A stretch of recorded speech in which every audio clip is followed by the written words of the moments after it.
Hello everybody, welcome to Indigo Tarot Odyssey and Merry Christmas Eve to everybody.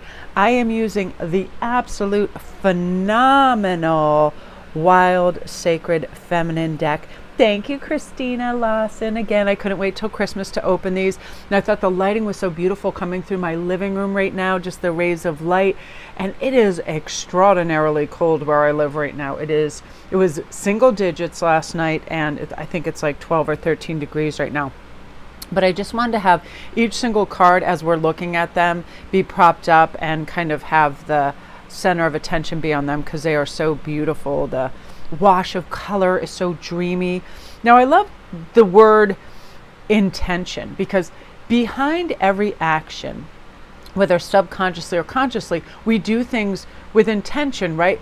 But I have to ask myself, am I intentionally doing this? Am I setting, say, a goal, for example, for the day, for a person, for a client, for a family member? What is the intention behind my action towards this? And once I recognize that, it lets me know what kind of result I'm expecting or that's desired, so I can really hone in on if this is something that's really of value to me. I find it so neat when I look at it like that, because in these defining moments, we temporarily inhabit the space between space, and I find liberation in uncertainty. I like that things are going to be a surprise. I like growth in the untethering of ways that things have to happen. But we do need to do the inner work, the old ill-fitting identities that no longer belong with us, let go of those. Because the word thresh refers to removing dry husk from fertile seeds that, like you, contain dormant potential. I remember that in the book, and I thought that was so beautiful. So we really do need to delve into the mystery of who we are at the core of our being and lift any veils that prevent us from seeing the truth. Really craft a soul mirroring intention to propel you into the unknown. So just say tomorrow is Christmas, right? Are you anticipating nice, gentle energy that's soothing and fun surprises coming down the pike? Are you excited for family members to open the gifts that you put love and care and time into? Things of that nature. Like, I know one of the intentions I was setting for today is to create cards for each member of my family and tell them what I love most about them and why I cherish them. Because that is something that my offspring Joni does, and every gift they usually put a little tiny piece of paper with lots of wonderful things in there about our personalities. And I've always loved that, and I thought, wouldn't that be nice for them to also receive that, or to double down for other family members? I just thought that was so nice. So again, if you're on the threshold of anticipating something, how are you anticipating it, and what is your intention for that moment, right? For me, it is to create a calm, fun, loving, warm environment where we all get to, be happy and play games and do things peacefully and not feel like it's at a carnival where you have to try to do every single thing. Like, why? And again, documenting things. People, they almost feel the urge to photograph everything in every moment so they can document it, either for family members, for social media, whatever it is. But it's like, nope, let's just let it go. So opening any new potential to something, to being on the threshold of something, a new business endeavor, whatever it is, it's like just tapping into that gorgeous energy so much. Now, I love the Swan and Grace card. Book, it says, grace is always raining down on us, but we have to learn to cup our hands and catch the drops, or we will go thirsty. We are all continually born in grace, yet this gift may feel elusive if we find ourselves stumbling over uneven ground, challenges that arise. If Swan card comes into this, this is talking about true grace, accepting struggles that lead to self-transformation, and allows us to bring forth any of this inner alignment. Often we have no choice except to grow. So how we do that, it can be with intentional calm and directive and clarity, or just a full course blitz where we just snatch and grab and rush and chase, and there's no need for that. Okay, picture this. Picture two people in a coffee shop. This is my favorite sort of visual because I see it all the time and it really blows my mind. Somebody coming in, frantic pace, looking exasperated, bringing that energy with them, dropping their keys, shuffling for their card, jamming it in the machine, being all tense, and just basically bringing like pressurized air with them and contaminating the whole thing. Or someone who's just calmly waltzes in, maybe is looking on their phone, laughing at funny memes. My favorite are people that are listening to music and tapping their foot and just relaxing, taking their time, not going to places if they don't have the time to be there. You know what I mean? So it's soothing energy, it's restful, or at very best neutral. That's kind of this swan, being aware of the energy you bring to any environment and hoping and knowing that you can enhance it by calm consideration of others around you, but also for yourself. Whenever I say, I have all the time in the world, this is soothing, this is relaxing, I'll picture myself in one of those like massage chairs, reclined and just totally relaxed, listen to like quiet music, and then my body starts to follow suit, and then I immediately feel nice and peaceful. And that's the swan card. You know, again, like feeling you have an ever flowing cup of grace and calm, and it brings and awakens that sacredness and peacefulness within for us. So knowing that we're all earthly vessels for grace, and it can arrive whenever we want it to. Sometimes it's easy by picturing one of the most graceful people that you see. Like I love Audrey Hepburn.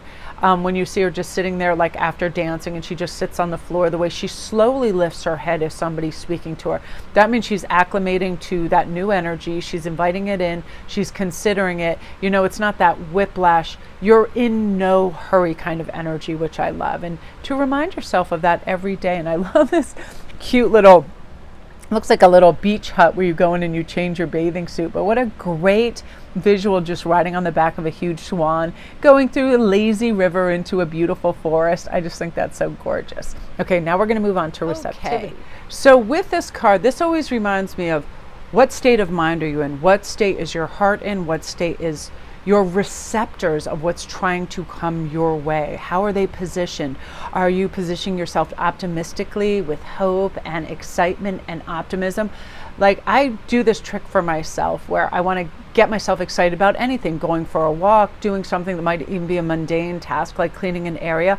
I picture it going perfectly, and I then see the after effects of it, right? Like I love when I go for a walk out in the cold and I feel really crisp and alive and alert.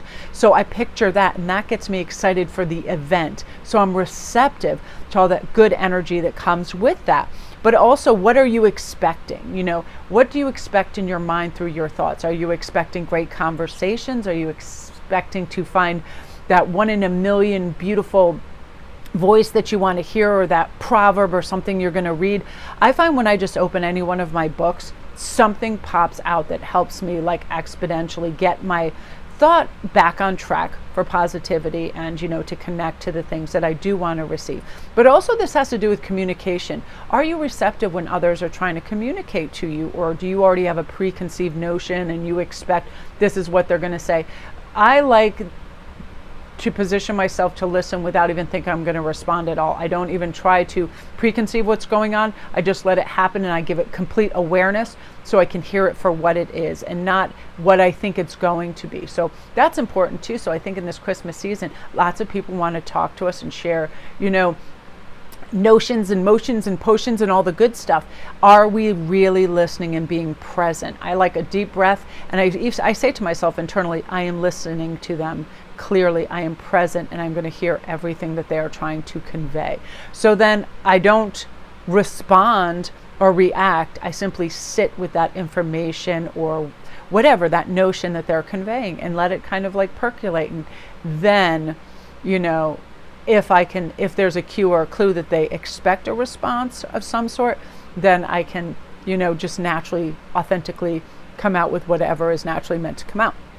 But receptivity is everything, because if we expect to receive negativity or whatever, it can create anxiety and other things. If we expect things to just, we get rid of, you know, main character syndrome, where we think it's all about us and we realize we're all connected.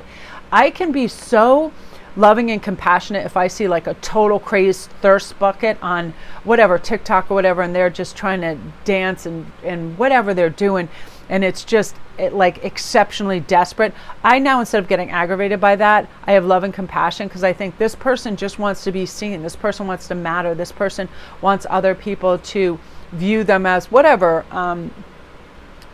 sexy or desirable, whatever it is. And I now have compassion for that when I am receptive to that kind of energy, that anybody reaching out in any way, shape, or form, instead of using those, unflattering terms of, like, again, thirst buckets, and because you hear this stuff all the time, or desperate or whatever.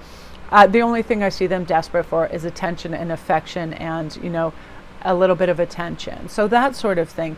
And when I'm in that mindset, I have gentleness and I have calmness and I have receptivity for any energy that comes my way, because it goes through the filter of love, it goes through the filter of acceptance and calm and non-judgment, right? And I find I speak differently and also choose different adjectives when I'm in a loving state. AKA, like, I wouldn't say thirst bucket that we hear all the time. It's like, oh, I would just see somebody that is, maybe a little starved for attention, things of that nature, and I'll give them a little heart or a little check. Especially, it's like I'm don't like the conditioning that goes with all the social media, that people thinking that something they didn't do is exceptional or special because it only has so many likes or so many followers or so many whatever, so many views. That really doesn't matter. I find myself reading some of the most beautiful stuff I've ever seen over on IG and other places, and I'll keep scrolling and my mind will go, somebody put effort into that. How about you go back and give them a little heart because that helped you? That's what we're also receptive to, things that help us grow and enhance our day in some way, right? So my beauties, that is what you are meant to hear today. Again, Christine, thank you for this wild, sacred feminine deck. I'm going to be doing all kinds of beautiful flip throughs on this because the art is amazing. This is one of my favorite cards in the deck. The Raven Magic is just like, oh, love animal cards. So, so beautiful. Again, you guys, I hope you have a nice, peaceful Christmas Eve. I'm actually going to go tape tomorrow's in just a couple minutes as well because the lighting is so spectacular. So love and light.